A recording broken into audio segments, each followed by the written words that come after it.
नमस्कार, capital TV देख रहे हैं आप। मैं हूं आपके साथ पूजा। आज आए महाराष्ट्र और झारखंड विधानसभा साथ ही उपचुनाव के नतीजों ने हर किसी को चौंका दिया है। झारखंड में एग्जिट पोल के आंकड़े गलत साबित हुए। झारखंड में जेएमएम कांग्रेस ने जीत हासिल की है, तो वहीं सबसे ज्यादा नजर टिकी थी सबकी महाराष्ट्र के चुनाव को लेकर, जिसके नतीजों ने एक नया इतिहास दर्ज किया है। महाराष्ट्र विधानसभा चुनाव में बीजेपी ने जीत की जबरदस्त हैट्रिक लगाई है। महायुति ने महाराष्ट्र की सत्ता में बैठने के लिए बहुमत से भी ज्यादा 200 के आंकड़े को भी पार कर लिया है, तो महाविकास आघाड़ी महाराष्ट्र चुनाव में पूरी तरह से धूल भागती नजर आई। महाराष्ट्र चुनाव में इस प्रचंड जीत का सबसे बड़ा कारण लोकसभा चुनाव में महायुति की हार है, जिसके बाद बीजेपी ने अचानक से रणनीति बदल दी। पूरे चुनाव में महायुति एकजुट नजर आया और सभी सहयोगी चुनावी एजेंडे पर एकजुट रहे। आज के महाराष्ट्र के चुनावी नतीजों ने यह भी स्पष्ट कर दिया कि राहुल गांधी और उनकी टीम का वो नैरेटिव काम नहीं आया, जिसके बूते 6 महीना पहले लोकसभा चुनाव में इंडिया गठबंधन ने 48 में से 30 सीटें जीत ली थी। यानी 6 महीने के अंदर राहुल गांधी के सारे दांव महाराष्ट्र में फेल हो गए। उद्धव ठाकरे और शरद पवार भी फेल हुए और पीएम मोदी का मैजिक काम कर गया। तो आज आए चुनावी नतीजों का असर देश की राजनीति, पीएम मोदी की छवि पर कितना असर डालेगा, आज इसी को समझेंगे, चुनावी नतीजों पर चर्चा करेंगे, जिसके लिए मेरे साथ स्टूडियो में मौजूद है कैपिटल टीवी के editor in chief doctor Manish Kumar. Doctor साहब, बहुत बहुत स्वागत है आपका। धन्यवाद। आज जो महाराष्ट्र चुनाव के नतीजे आए हैं, उसका असर देश की राजनीति पर, पीएम मोदी की छवि पर क्या पड़ेगा? देखिए, प्रधानमंत्री मोदी के ऊपर तो बहुत सारे सवाल खड़े हो रहे थे कि भारतीय जनता पार्टी 240 में सिमट गई, लेकिन आज जो नतीजे आए हैं, चाहे वो उपचुनाव के हो, चाहे वो महाराष्ट्र के हो या फिर झारखंड के हो, पहला इम्पैक्ट आपको ये दिखेगा कि ये नकली हिंदू लीडर्स जितने हैं, चाहे वो राहुल गांधी हो, ये केजरीवाल हो, अखिलेश यादव हो, तेजस्वी यादव हो, ममता बनर्जी हो, ये सब अभी मंदिरों का दौरा करना शुरू कर देंगे। ये बहुरूपीय हिंदू हैं। इनको लग रहा था कि मुसलमान को इकट्ठा करके तो हमने मोदी की सीटें घटा दी, लेकिन हिंदू जाग गया। झारखंड में कुछ प्रॉब्लम्स हुई हैं। वो प्रॉब्लम सीधे सीधे महिलाओं को 1000 रुपए देने का जो ट्रांसफर वाला सिस्टम था, उस वजह से चुनाव जीता गया। लेकिन जो रिजल्ट है महाराष्ट्र का, अकल्पनीय, बिल्कुल वो रिजल्ट है कि इस चुनाव ने डंके की चोट पे कहा कि ये चुनाव हिंदू जीत गया और जो सेकुलर ड्रामेबाज लोगों की जो कंपनी थी वो धाराशायी हो गई। तो पहला इंपैक्ट इसका ये है कि अब कोई नोमानी प्रेस कॉन्फ्रेंस करने की जरूरत नहीं करेगा इस देश के अंदर में कि हम इस तथा कथित फर्जी सेकुलर पार्टियों के साथ हैं। हो गया खेल आपका। और ये मैं इसलिए कह रहा हूं क्योंकि इसका सबसे बड़ा उदाहरण उत्तर प्रदेश के अंदर 9 सीटों के ऊपर जो उपचुनाव हुए, निकल गई हेकड़ी। अब देश को आप बता रहे थे कि ये अयोध्या का राजा है, अभी देखिए क्या इनकी हालत होती है। ये जो आप प्रभु श्री राम हिंदू प्रतीकों के ऊपर ये जो अट्टहास कर रहे थे, हैं, ये सब इस चुनाव ने बराबर कर दिया। ये जीत हुई है बटोगे तो कटोगे की, एक रहोगे तो सेफ रहोगे, इन नारों की जीत हुई है। हिंदू इकट्ठा हो गए। कहने का मतलब ये है कि भारतीय जनता पार्टी के ऊपर अब ये दबाव होगा कि जो बीच बीच में इनका भी दिमाग जो है थोड़ा गलत रास्ते पे जाता है कि सबका साथ सबका विकास, ये विश्वास ये चेक करेगा। ये रिजल्ट भारतीय जनता पार्टी को ये फर्जी सेकुलरवाद की तरफ जाने से ये रोकेगा। इट इज अ रिमाइंडर कि आप अपने वोट देने वाले लोगों के विश्वास के साथ खिलवाड़ मत करो। तो पहली चीज ये कि इस चुनाव में, चाहे वो यूपी हो, बिहार हो, बिहार में 4-4 सीटें निकल गई हेकड़ी जी, निकल गई हेकड़ी। ये सब कौन? ये सेक्युलरिज्म के, फर्जी सेक्युलरिज्म के पुरोधा। ये इनको लगता है कि ये कॉम्बिनेशन, MY कॉम्बिनेशन, ये मुसलमान आ गया, थोड़ा दलित आ गया तो हिंदुओं ने कह दिया कि एक रहेंगे और सेफ रहेंगे। और इसलिए सफाचट ये खटाखट कर रहे थे ना, यूपी से अखिलेश यादव सफाचट और बिहार से तेजस्वी यादव सफाचट। तो ये तो एक रिसाउंडिंग विक्ट्री। और साथ ही साथ इसमें जो राहुल गांधी की जो फर्जी नैरेटिव चल रही थी, मुझे तो हंसी आ रही उन लोगों के ऊपर जो लास्ट तक कह रहे थे कि ये किसान, ये कपास के किसान, ये बेकार की चीजें। बार बार कहते चुनाव होता है, कैपिटल टीवी देखा कीजिए। हम लोगों ने पहले ही घोषणा कर दी थी जी, कि ये होने वाला है। हालांकि वहां की जनता ने हम लोगों को भी गलत साबित कर दिया और ज्यादा प्यार दे दिया। और ज्यादा जो है हम लोगों ने कहा कि भाई ये 175 तो कहीं नहीं जा रहा, लेकिन ये लीजिए तो ऊपर वाला देता है तो छप्पर फाड़। हालांकि इस नतीजों को लेकर किसी ने भी इतना एक्सपेक्ट नहीं किया था कि इतनी ज्यादा सीटें आ जाएगी। देखिए, समाज जो कंडीशंस होते हैं उस पर रिएक्ट करता है। समाज खतरों को समझता है। समाज जो है वो ये कोई मीडिया प्रोपेगेंडा के आधार पर नहीं चलता।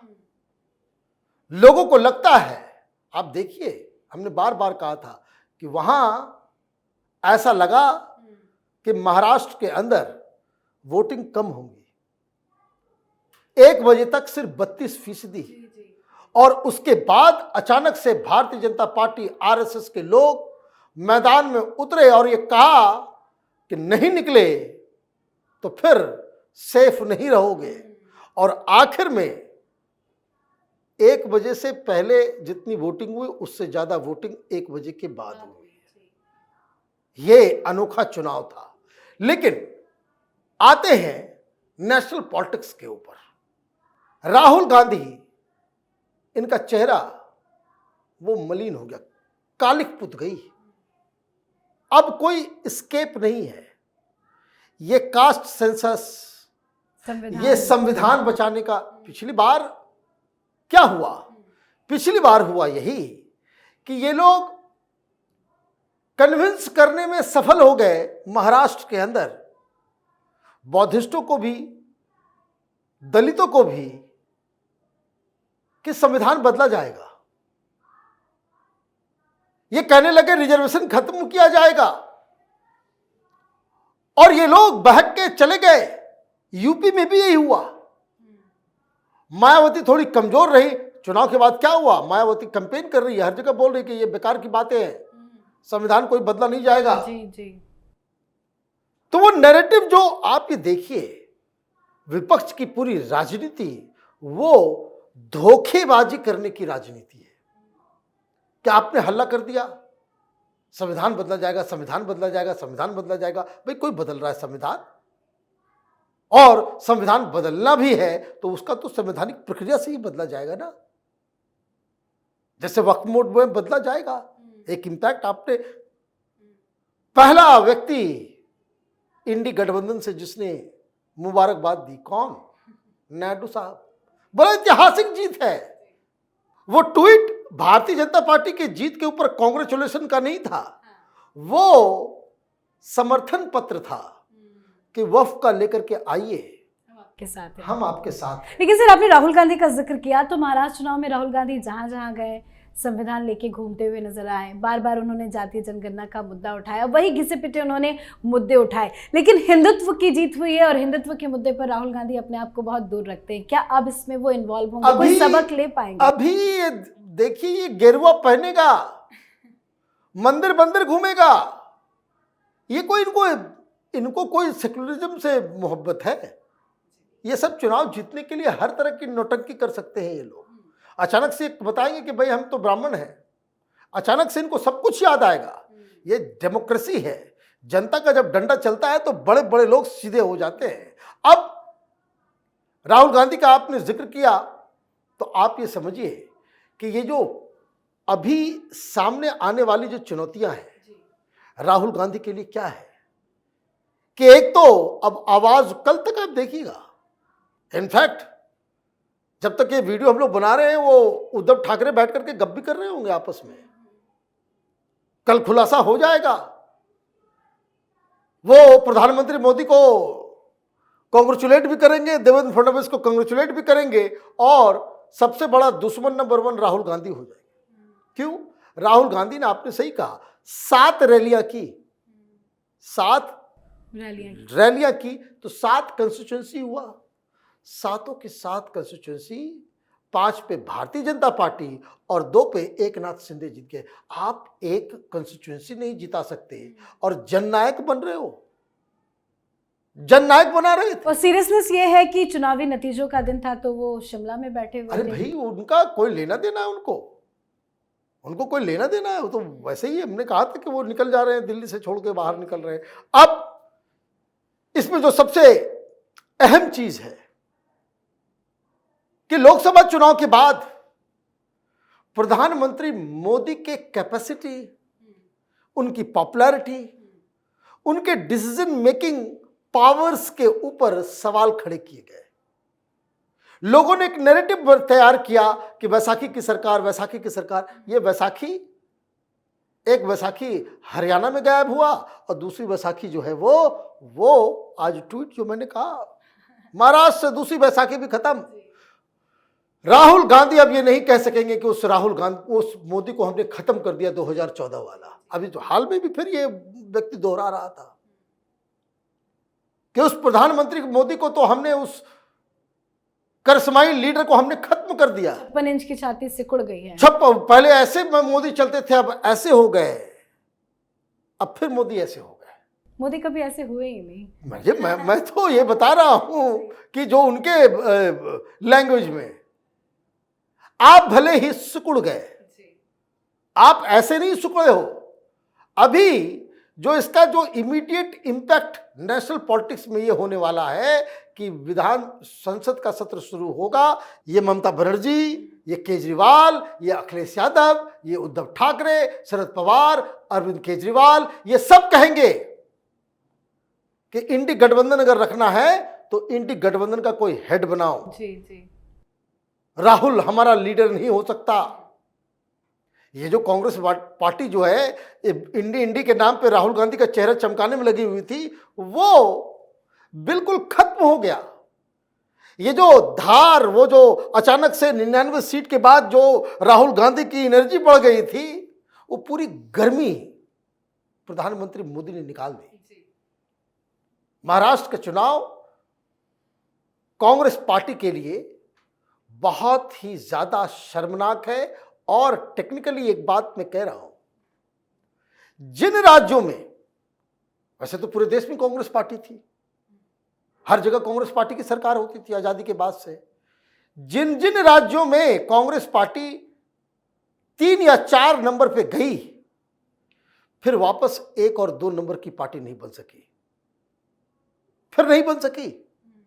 चाहे वो बंगाल हो, चाहे वो बिहार हो, उत्तर प्रदेश हो। अब इस कड़ी में महाराष्ट्र भी जुट गया, महाराष्ट्र भी जुट गया इसमें, क्योंकि आज कांग्रेस पार्टी की स्थिति ऐसी हो गई है कि एक छोटे से मिनी बस में एक मिनी बस वाली पार्टी हो गई है। कहां तो ये सुनने में आया था कि बेंगलुरु में डीके शिव कुमार वहां पे रिजॉर्ट को जो है खाली करवा रहे हैं कि हमारे एमएलए आएंगे, वहां उनको रखा जाएगा। तरह तरह की खबरें आ रही थी कि रिजॉर्ट पॉलिटिक्स शुरू हो रहा है। अब पार्टी बचाने की नौबत आ गई है। कांग्रेस पार्टी और उद्धव ठाकरे की पार्टी, इन दोनों ही पार्टियों में विद्रोह भी होगा, पार्टी टूटेगी भी। अभी जो आंकड़े दिख रहे हैं 230 और 50 की, वो उससे भी ज्यादा खराब स्थिति में ये पहुंच। जी बिल्कुल सर, बहुत बहुत धन्यवाद सर समझाने के लिए। धन्यवाद। तो बीजेपी की ओर से योगी आदित्यनाथ और पीएम नरेंद्र मोदी ने चुनाव प्रचार में एक बड़ी लकीर खींच दी। योगी ने कटेंगे तो बटेंगे का नारा दिया, पीएम मोदी ने भी एक है तो सेफ है जैसी अपील कर योगी के नारे को कल्ट बना दिया। चुनाव के बीच वक्फ बोर्ड की ओर से जिस तरह जमीन पर दावे किए गए, उससे आम वोटरों के बीच इस नैरेटिव को ताकत मिल गई। मुस्लिम संगठनों की ओर से महाविकास अघाड़ी के लिए वोटिंग करने का फतवा भी महायुति के लिए वरदान साबित हुआ। कुल मिलाकर हिंदू वोटर्स एकजुट हुए। अब नतीजा सबके सामने है। बीजेपी अपने दम पर 2014 से भी बड़ी जीत हासिल कर चुकी है, जो महाविकास अघाड़ी के लिए बहुत बड़ा झटका है। और इन चुनाव के नतीजों ने एक बार फिर ये साबित कर दिया कि मोदी है तो सब मुमकिन है। मोदी के काम पर, विकास पर देश की जनता को पूरा का पूरा भरोसा है। तो आप चुनावी नतीजों पर अपनी राय कमेंट करके जरूर लिखें। देखते रहिए कैपिटल टीवी। नमस्कार।